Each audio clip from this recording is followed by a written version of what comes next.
4 February जन आक्रोश महामोर्चा नाशिक. आम्ही रस्त्यावर उतरलो कारण शेवटी सहनशीलतेलाही मर्यादा असते. हा मोर्चा म्हणजे आवाज होता न्यायाचा आणि संविधानाचा.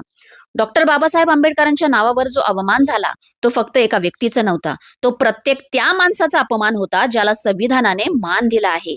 आणि एक गोष्ट लक्षात ठेवा, जेव्हा जेव्हा रस्त्यावर उतरायची गरज पडेल तेव्हा उतरूच, पण संविधान जाणून घेणं हे त्याहूनही जास्त गरजेचं आहे. कारण बाबासाहेब मोर्चांच्या आवाजात सापडत नाही, ते पुतळ्यातही सापडत नाहीत. ते पुस्तकांच्या पानात, विचारांच्या ताकदीत आणि सत्याच्या शोधात सापडतात. त्यांचे विचार जिवंत ठेवायचे असतील तर नुसत्या घोषणांनी उपयोग नाही. आपण बाबासाहेबांचे विचार जाणून घेतले तरच आपला आवाज ताकदीचा होतो, आणि त्याची जाण आली तर संघर्ष दिशेला जातो, आणि संविधान समजलं तर राष्ट्र खऱ्या अर्थाने समृद्ध होतो. आपण एकत्र आलो हे महत्वाचं आहेच, पण आपल्याला एकत्र ठेवणारं कणखर शस्त्र आहे ज्ञान. म्हणून रस्त्यावर तर उतराच, पण पुस्तकातही उतरा. दोन्ही ठिकाणी आपली उपस्थिती गरजेची आहे. संविधान शिका आणि मग लढा आणखी अचूक, आणखीन मजबूत करा. पण अर्थात हे माझं मत आहे.